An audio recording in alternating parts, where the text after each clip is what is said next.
एक पत्रकार यदि अपनी खबर के कारण चर्चा में हो तो वो पीत पत्रकारिता नहीं। एक पत्रकार के ऊपर यदि खबर के कारण उसे परेशान कर किया जा रहा हो तो ये पत्रकार के लिए गौरव की भी बात होती है। अब ये महिला, इस तरह की महिला यदि पत्रकारिता में होगी तो वो क्या पत्रकारिता करेगी, रिपोर्टिंग करेगी, जिसका रिपोर्टिंग से कोई लेना देना नहीं। भाई 20 साल के करियर में मैंने इस महिला को कभी नहीं जाना। जांच में यह भी सामने आया कि शाजिया के साथ आदर्श के कई बार जयपुर जाना हुआ। जयपुर में दोनों की साथ में कई फुटेज भी मिली हुई है और 60 करोड़ रुपए की रकम अदा करने के लिए 4 महीने का समय दिया गया था। जब पीएम उम्मीदवार थे तब जगदीश चंद्रा ने नरेंद्र मोदी का इंटरव्यू किया था। नमस्कार, कैसे हैं आप? हमने जर्नलिज्म में पीत पत्रकारिता पढ़ी थी। पीत पत्रकारिता, पत्रकारिता का वो चरित्र जिसमें फरेब है, मक्कारी है, बेईमानी है, और जो पत्रकारिता के चरित्र को धूमिल करता है। पत्रकार कई बार गिरफ्तार किए जाते हैं। अभी हाल ही में कर्नाटक पुलिस दूरदर्शन के वरिष्ठ 2 एंकर, दोनों हमारे मित्रवत हैं, अशोक श्रीवास्तव जी और प्रखर श्रीवास्तव, दोनों को गिरफ्तार करने कर्नाटक पुलिस आई, हवाई जहाज से आई। प्रखर ने अपने पोस्ट में इस बात की जानकारी दी कि उन्हें राष्ट्रवादी जर्नलिज्म करने के लिए कांग्रेस सरकार के किसी मुद्दे की पर चर्चा करने के लिए कर्नाटक से पुलिस अरेस्ट करने आई। लेकिन इसी बीच कर्नाटक हाईकोर्ट ने कर्नाटक पुलिस के इस षड्यंत्र की हवा निकाली। एक पत्रकार यदि अपनी खबर के कारण चर्चा में हो तो वो पीत पत्रकारिता नहीं है। एक पत्रकार के ऊपर यदि खबर के कारण उसे परेशान कर किया जा रहा हो तो ये पत्रकार के लिए गौरव की भी बात होती है। कांग्रेस अक्सर ये काम करती है। आज मात्र 3 राज्यों में बची हुई कांग्रेस कर्नाटक से अक्सर दिल्ली, नोएडा में पत्रकारों को गिरफ्तार करने का षड्यंत्र करती है। आप कल्पना कीजिए, यदि ये कांग्रेस देश भर में सत्ता में होती तो क्या रुख अख्तियार करती या क्या रुख अख्तियार करती होगी। यही वजह है कि पत्रकारिता कांग्रेस की गुलाम बनकर रह गई और कांग्रेस खैरात इन्हें बांटती रही और इसीलिए पत्रकारिता खैरात का धंधा बन गया। टेलीविजन चैनल खोलना बड़ा महंगा सौदा होता है, सबके बस की बात नहीं होती है। जिसके पास अथाह अवैध पैसे होते हैं वही टेलीविजन चला सकता है। टेलीविजन चलाना कोई मजाक का खेल नहीं है। यदि सरकार से उसे मदद ना हो, जैसे एनडीटीवी को कांग्रेस की सरकार ने उसके ऊपर मेहरबान थी, चिदम्बरम मेहरबान थे, चिदम्बरम अपने बेटे के माध्यम से प्रणय जेम्स राय की मदद करा करते थे। ये चीजें कई रिपोर्ट्स में सामने आया। एनडीटीवी को कैसे कांग्रेस के संरक्षण में लूटा प्रणय जेम्स राय ने, एनडीटीवी स्थापित किया दूरदर्शन के सहयोग से, ये सब जानते हैं। लेकिन कई निजी चैनल आए, जिस एक चैनल में मैं काम करता था 2014 में, वो भी बंद हुआ और पता चला कि उसके पूरे पैसे मिट्टी हो गए। सुब्रत राय सहारा का चैनल जो उफान पर था, मिट्टी में मिल गया। ये सब ऐसे थे, ये वो लोग थे जिनके धंधे कुछ और थे, लेकिन अपना नकाब ढकने के लिए वो टेलीविजन को पत्रकारिता का रूप दिए हुए थे। आज जो किस्सा मैं आपको सुना रहा हूं वो चौंका रहा है। वो कई तरह के कलई खोल रहा है।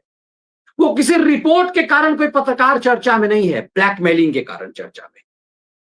सुधीर चौधरी ब्लैकमेलिंग में जेल गए, लेकिन वो इतनी बात तो सच है कि वो अपने लिए ब्लैकमेलिंग नहीं कर रहा था, वो भी अपने लाला के लिए कर रहा था। जी न्यूज के मालिक सुभाष चंद्रा और फोकस, उस समय फोकस टीवी के मालिक जिंदल के बीच जो टकराहट चल रही थी, सुधीर चौधरी उसी में खेल करते हुए पकड़े गए और तिहाड़ी रिपोर्ट बन गए।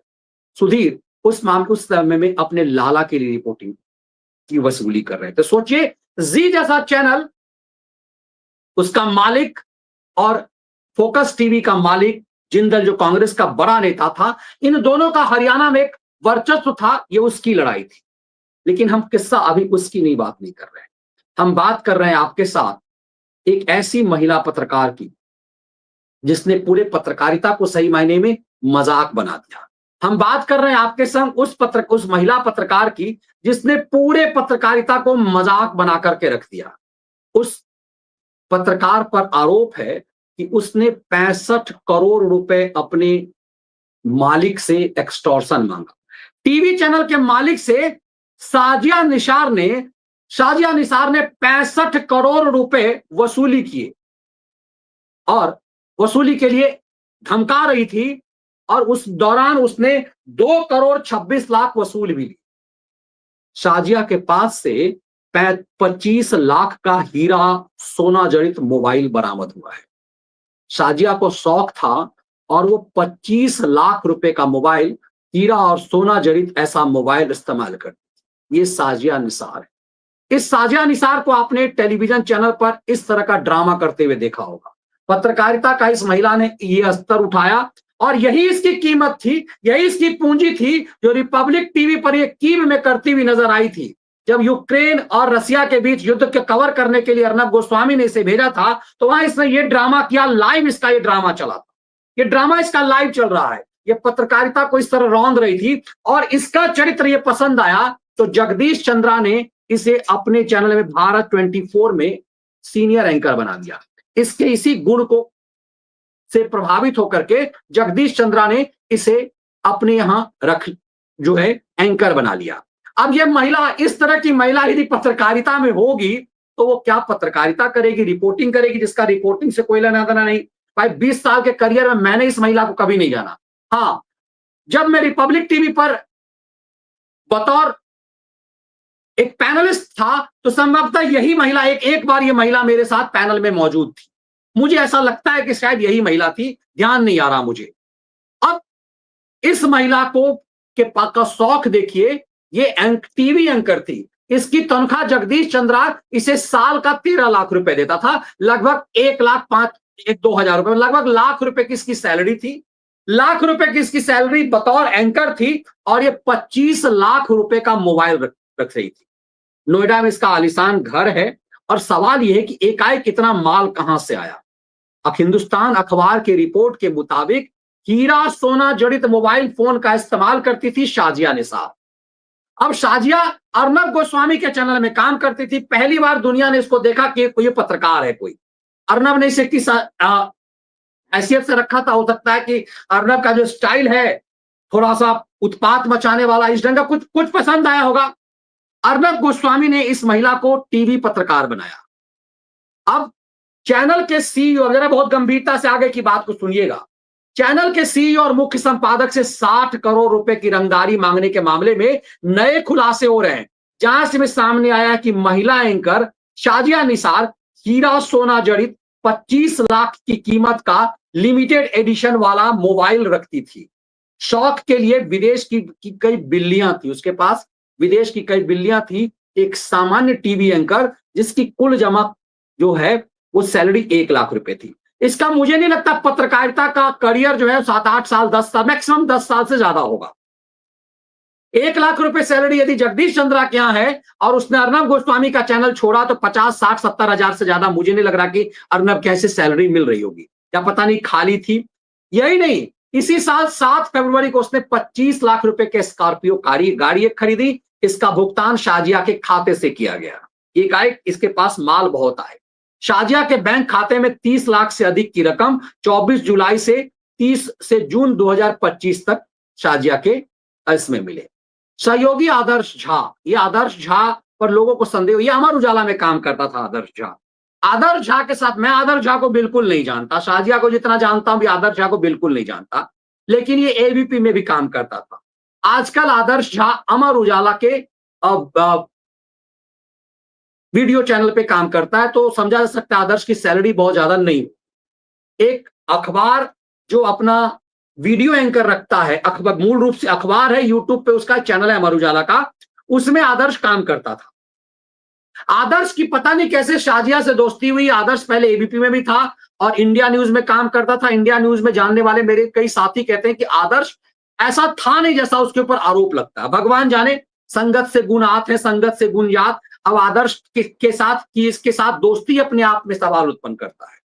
अक्सर मैं ये बात कहता हूं कि आपका चरित्र कैसा है ये आप नहीं बखान करेंगे, आपका चरित्र कैसा है ये आपका दोस्त बताता है।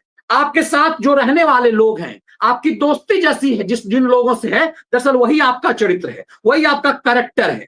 यदि आपकी यदि दोस्त साजिया निसार है, तो मुझे लगता है कि आदर्श झा को बिल्कुल क्लीन चिट देने वालों को भी सोचना चाहिए था कि ये कैसे हो सकता है। यदि ये लड़का सचमुच, ये आदमी बड़ा निर्दोष है, कुछ लोग कहते हैं कि भैया ये बहुत गरीबी में पल रहा था, इसके कर्ज थे, बाप माए बीमार है, बहुत सारी चीजें हैं, लेकिन क्या इसकी वजह से ये स्मगलर बन गया, ये फिरौती करने लगा? महत्वपूर्ण यह है कि साजिया से इसकी दोस्ती इतने भरोसे की कैसे थी कि साजिया अपने वसूली के पैसे आदर्श के अकाउंट में जमा करती थी।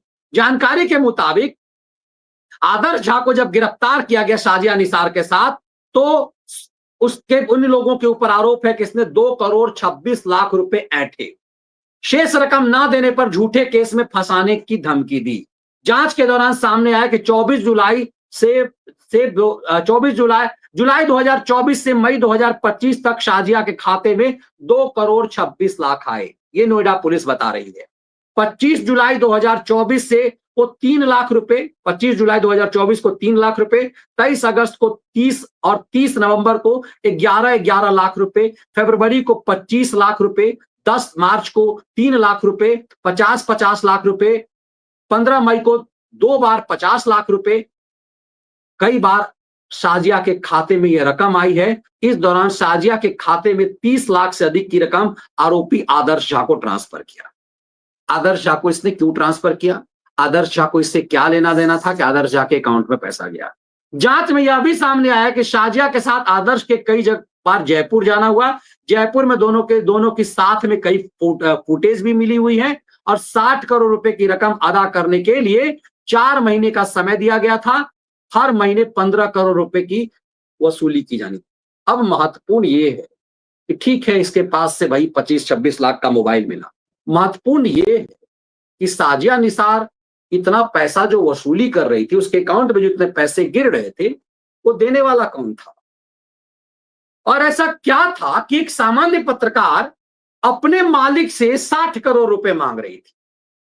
एक्सटॉर्शन पत्रकार, कई जिला पत्रकारों के बारे में सुना गया है कि जिला स्तर के पत्रकार एक्सटॉर्शन करते हैं, वहां के बिजनेसमैन से, वहां के किराना वालों से मिलावट के नाम पर इस तरह का एक्सटॉर्शन का धंधा चलता है। एक्सटॉर्शन का चरम तो तिहारी सुधीर चौधरी है, जो आज प्रमोट होकर के दूरदर्शन में बना हुआ है। तो तिहार रिटर्न ये संपादक, जो उसका सबसे बड़ा उदाहरण तिहारी सुधीर चौधरी है। लेकिन कई ऐसे पत्रकार हैं जो कांग्रेस के दौर में सैकड़ों करोड़ के मालिक बन गए। प्रणय जेम्स राय जैसे लोग इतने बड़े बड़े टेलीविजन चैनल खोल गए, राष्ट्रपति भवन में उसका उद्घाटन हुआ। लेकिन बात अभी यहां सिर्फ इस पे चलती। शाजिया निसार के अकाउंट में जो हर दिन 1-1 करोड़ रुपए आ रहे थे, वो 1-1 करोड़ रुपए क्यों आ रहे थे? बताया जा रहा है कि टेलीविजन चैनल का जो सीईओ है, जो मालिक है, जगदीश चंद्रा की शिकायत थी कि शाजिया उससे वसूली कर रही थी। अब सवाल यह है कि टीवी चैनल के सीईओ के सामने में एंकर की तो सिट्टी पिट्टी गुम रहती है, टीवी चैनल के एडिटर के सामने में एंकर की सिट्टी पिट्टी गुम रहती है, यदि उसकी खास नहीं हो तो सवाल यह है कि एक चैनल के मालिक के सामने एक सामान्य एंकर इतना अकड़ दिखा रही थी कि 60 करोड़ रुपए फिरौती मांग रही थी, और चैनल के सीईओ ने 2.5 करोड़ से ज्यादा की फिरौती उसे दे भी दी। 2.5 करोड़ बहुत मोटा रकम होता है। एक चैनल का मालिक, एक चैनल का सीईओ 2.5 करोड़ रुपए एक एंकर को क्यों दिया? क्या इसकी जांच नहीं होनी चाहिए? सवाल यह है कि एक्सटॉर्शन का धंधा शाजिया क्यों कर रही थी, क्यों जगदीश चंद्रा से पैसे मांग रही थी? क्या नोएडा पुलिस इस एंगल से जांच रही है? जानते हैं जगदीश चंद्रा कौन है? अब जगदीश चंद्रा के बारे में यदि आपको पता चलेगा तो बहुत सारे रहस्य आपको खुल जाएंगे। Jagdish Chandra Rajasthan public service commission से पास आउट है, राजस्थान, और उसके बाद जगदीश चंद्रा का आईएएस में हो गया, मतलब प्रमोट होकर के। ये जगदीश चंद्रा हैं। जगदीश चंद्रा जब एडमिनिस्ट्रेटिव ऑफिसर थे, राज्य पब्लिक कमीशन से आए हुए थे, तो इनको पत्रकारिता का शौक चढ़ा, भूत चढ़ा। जगदीश चंद्रा को लगा कि आईएएस से ज्यादा पावरफुल पत्रकार होते। फिर जगदीश चंद्रा ने रिजाइन कर दिया, चूंकि पत्रकारों के साथ सत्संग था इनका राजस्थान में। फिर इन्होंने ईटीवी ज्वाइन कर लिया। ईटीवी, रामोजी राव के साथ इनके रिश्ते बने और रामोजी राव, ये रामोजी राव हैं ईटीवी के मालिक। रामोजी राव के साथ इनकी जब छंती चली गई, रामोजी राव रीजनल्स चैनल्स लेकर आए। तो रीजनल्स चैनल जो अलग अलग राज्यों का चैनल था, उस चैनल में जगदीश चंद्रा ने बड़ी भूमिका निभाई और हर राज्य के क्षेत्रीय छत्रपों से इनके रिलेशन बनते चले गए। क्योंकि ईटीवी एक पहला चैनल था इस देश का जो क्षेत्रीय चैनलों का समूह था, वो कोई नेशनल चैनल नहीं था, क्षेत्रीय चैनलों का समूह था। यहीं से राजनेताओं के साथ जगदीश चंद्रा के रिलेशन बनते गए और एक सामान्य सा एडमिनिस्ट्रेटिव ऑफिसर एक पत्रकारिता की भूमिका में आया तो एक देश का नामचीन पत्रकार का इन्होंने फिर नरेंद्र मोदी का इंटरव्यू किया। कहा जाता है नरेंद्र मोदी का इंटरव्यू सबसे वाहियात इंटरव्यू जगदीश चंद्रा का था। जगदीश चंद्रा का एकदम ऐसा इंटरव्यू था, एकदम बोझिल इंटरव्यू कि दोबारा जगदीश चंद्रा को कभी भी प्रधानमंत्री ने इंटरव्यू नहीं दिया। जगदीश चंद्रा ने इस बेसिस में 2014 में नरेंद्र मोदी का इंटरव्यू मांगा, जब वो प्रधानमंत्री नहीं थे, जब पीएम उम्मीदवार थे, तब जगदीश चंद्रा ने नरेंद्र मोदी का इंटरव्यू किया था। क्योंकि उस समय नरेंद्र मोदी को लगा कि ईटीवी का ये चैनल हेड है और ईटीवी का इतना सारा रीजनल चैनल है तो पूरे देश में नरेंद्र मोदी दिखाए जाएंगे। तो नरेंद्र मोदी का तो अपना एजेंडा था कि जगदीश चंद्रा चूंकि ईटीवी के एडिटर थे तो ईटीवी के तमाम रीजनल चैनल में जो एक नेशनल चैनल है उससे ज्यादा इंपैक्ट पड़ेगा। अलग अलग भाषा में, तेलुगु में, तमिल में, मलयालम में, बांग्ला में, भोजपुरी में, हर भाषा में नरेंद्र मोदी देखे जाएंगे। ये मोदी का इंटेंशन था। 2014 में ये चर्चित हुए, प्रधानमंत्री मोदी का इंटरव्यू करने के लिए चर्चित इसलिए हुए कि बहुत बेकार सा इंटरव्यू उन्होंने किया। उसके बाद जगदीश चंद्रा का प्रभाव हर पॉलिटिकल पार्टी से इनके इसी ढंग से बनते चले गए। जगदीश चंद्रा का प्रभाव ऐसा बना कि जगदीश चंद्रा को लगा कि चैनल के मालिक बनने से अच्छा, चैनल में नौकरी करने से अच्छा है कि चैनल का मालिक बना जाए। फिर जगदीश चंद्रा ने भारत 24 नामक चैनल लॉन्च किया। ये लॉन्चिंग समय है भारत 24 का, इसमें शाजिया कहीं दिखाई नहीं दे रही। अब महत्वपूर्ण चीज ये है, इस जगदीश चंद्रा से 60 करोड़ रुपए फिरौती शाजिया निसार ने क्यों मांगी? शाजिया निसार ने 60 करोड़ रुपए जगदीश चंद्रा से क्यों मांगे और जगदीश चंद्रा ने लगभग 2.5 करोड़ रुपए क्यों दे दिए? पुलिस में कोई शिकायत क्यों नहीं की जगदीश चंद्रा ने और 2.5 करोड़ रुपए शाजिया निसार को दे दिए? उस एंकर को जिसको पत्रकारिता, जिसका कोई लेना देना नहीं है, जो बानर की तरह उछल कूद करने के अलावा उसको पत्रकारिता नहीं आती थी। इसको आपने देखा होगा रिपब्लिक टीवी में। इस महिला का इतना क्लोज रिलेशन चैनल के मालिक के साथ कैसा था, क्यों था? एक साधारण से एंकर चैनल के मालिक से इतना क्लोज था कि वो 60 करोड़ रुपए एक्सटॉर्शन मांग रही थी। और 60 करोड़ रुपए क्यों मांग रही थी? ऐसा क्या चुकाया शाजिया निसार ने? शाजिया ने ऐसा क्या चुका दिया कि जगदीश चंद्रा से 60 करोड़ मांगने की उसकी हिम्मत हो गई? और ऐसा क्या हो गया, उसके पास सबूत थे कि उसने फंसाने की धमकी देकर जगदीश चंद्रा से 2.5 करोड़ रुपए वसूल भी लिए। उस जगदीश चंद्रा से जिसका इतना ज्यादा प्रभाव है, वो जगदीश चंद्रा जो आईएएस ऑफिसर रह चुका हुआ है, वो जगदीश चंद्रा जिसके पूरे देश के पॉलिटिकल पार्टियों से ऐसा संपर्क था, वो जगदीश चंद्रा जिसका राजनीतिक वर्चस्व इतना ज्यादा था, उसको एक चिरकुट सी एंकर 60 करोड़ रुपए मांग रही थी उससे।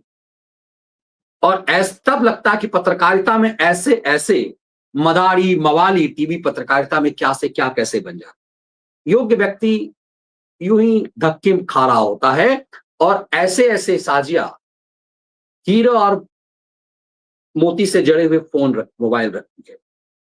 तो सवाल ये है कि क्या नोएडा पुलिस जगदीश चंद्रा जो शिकायत करता है, पीड़ित बताए जा रहे हैं, उनसे भी पूछताछ कर रही है कि आखिर उन्होंने इतने पैसे क्यों दिए? रिश्वत लेना और देना दोनों अपराध है, तो जगदीश चंद्रा ने ये पैसे क्यों दिए? इसके अकाउंट में पैसे कहां से आए? इतने पैसे कहां से आए? ये कोई पत्रकारिता का तो था नहीं। यदि किसी खबर के लिए शाजिया और आदर्श को गिरफ्तार किया जाता तो एक पत्रकार के रूप में लगता कि चलो भैया फाइट कर रही है। जिस केस में शाजिया निसार गई है वो कलंकित करने वाला है। सवाल महत्वपूर्ण ये है कि आखिर 60 करोड़ रुपए जगदीश चंद्रा से क्यों मांग रही थी? एक टेलीविजन चैनल की एंकर एक अपने चैनल के मालिक से 60 करोड़ कैसे मांग रही थी? हो सकता है कई बार खबर दिखाने के लिए, किसी बिजनेसमैन के प्रमोशन के लिए, कुछ चीजों के लिए इस तरह के वसूली की जाती हैं, लेकिन एक टेलीविजन चैनल का मालिक 60 करोड़ रुपए एक्सटॉर्शन उसे दे देगा, ये भरोसा शाजिया को क्यों था? ऐसा क्या शाजिया ने उससे करवाया या क्या ऐसा था कि जिससे इस इतने बड़े रकम उसे भरोसा था कि जगदीश चंद्रा को देना पड़ेगा। जगदीश चंद्रा को डर था कि साजिया कहीं सुसाइड ना कर ले, इसलिए वो फंस ना जाए। जगदीश चंद्रा ने इसलिए जाकर के पुलिस से शिकायत। लेकिन ये मामला बेहद गंभीर है। सवाल बहुत महत्वपूर्ण है कि इतनी मोटी रकम एक टेलीविजन चैनल के एंकर से क्यों मांगे गए? टेलीविजन चैनल का एंकर इतनी मोटी रकम क्यों देने के लिए तैयार हुआ? इसकी शिकायत पुलिस से क्यों नहीं की गई? ये पत्रकारिता का वो चरित्र बताता है जो गुमनाम रहता है। तब आपको समझ में आएगा इसी टीवी पत्रकारिता में पार्किंग संपादक क्यों होते रहे। एक पार्किंग संपादक था जो पार्किंग में ही कांड करता था, बहुतों के साथ कांड किया। बाद में एक महिला ने रंगे हाथ धरा का भाई बहुत पार्किंग हो गई, अब मेरी पार्किंग कर दो। आजकल दोनों जो है मोदी विरोध में वो पार्किंग पत्रकारिता की दोनों सरगना जो है वो मोदी विरोध का झंडा उठा करके खेल कर रही है। पत्रकारिता में कई ऐसे कलंकित चेहरे हैं, कई ऐसे खिलंदर हैं जो आजकल नैतिकता की बड़ी बड़ी बातें करते हैं, लेकिन इन सब के अलग अलग खेल रहे हैं। दरअसल पत्रकारिता ही नहीं, ये हर पेशे में आमतौर पर होता है, क्योंकि टेलीविजन पत्रकारिता फिल्मों की तरह ग्लैमर का पेशा बन गया। इसीलिए इस पेशे को, इसमें जब से टेलीविजन फिल्मों की तरह ग्लैमर का पैसा बना, इस साख का पैसा खत्म, पेशा खत्म हुआ और फिर साजिया जैसी लोग एंकर बन गए और उसके बाद वसूली करने लगे। अच्छा है साजिया के माध्यम से ये चेहरा दुनिया के सामने आया, वरना पार्किंग में कई खेल हुए और नैतिकता की बड़ी बड़ी बातें वो करते रहे। आज भी कई ऐसे पत्रकार हैं जो बड़ी बड़ी बातें करते हैं, कई आदर्श झा के बारे में अच्छी अच्छी बातें बोल रहे हैं और उनका भी अतीत वैसा ही रहा है, लेकिन नैतिकता की बड़ी बड़ी बातें करते हैं। कहा जाता है जब तक चोर पकड़ा ना जाए तब तक वो संत है। इस पूरे मामले ने टेलीविजन पत्रकारिता के चेहरे को बेनकाब कर दिया है। मुझे लगता है इसके तह तक जाने की जरूरत है, तह तक जाने की जरूरत है। एक साजिया ने कई षड्यंत्र से पर्दा उठाया है। साजिया तो जेल गई है, लेकिन ऐसे ऐसी कई साजिया यदि बाहर आ जाए तो बहुत कुछ हो जाए। एक एंकर एक समय में जहर खा ली थी, टेलीविजन का बहुत बड़ा मालिक है आज वो, उसके चैनल में रहते वो जहर खा ली। मेरे साथ मेरे चैनल में काम की हुई थी, मेरे यहाँ एंकर थी वो, उसके बाद वहां गई थी, वहां जहर खा गई। जहर खाने के बाद अस्पताल में भर्ती हुई। उसके बाद उस एंकर का कहां है, कहां गई, क्या हुआ, कुछ भी नहीं पता, क्योंकि उस चैनल का मालिक इतना प्रभावशाली था कि कुछ भी नहीं बिगड़ पाया। इसीलिए सवाल ये है कि क्या एक गरीब एंकर फंसा रहेगा या उस सच भी सामने आएगा? ये मामला बेहद गंभीर है। जितना हल्का आपको लगता है ये मामला उतना है नहीं। ये पत्रकारिता के कालिख को बेनकाब करने वाला है। टेलीविजन पत्रकार में एक टेलीविजन एंकर अपने ही मालिक से 60 करोड़ मांगे और 2.5 करोड़ का भुगतान भी हो जाए, दाल में कुछ तो काला है या पूरी दाल ही काली है। उम्मीद करें कि यूपी पुलिस, योगी आदित्यनाथ की पुलिस इस मामले की गंभीरता को समझेगी। स्वयं योगी आदित्यनाथ इसकी गंभीरता को समझेंगे। कोई दबाव में आए बिना सच देश को पता चल सके। कई लोगों को लगता है कि आदर्श झा को फंसाया गया है। फंसाया गया है तो वो भी सच सामने आना चाहिए।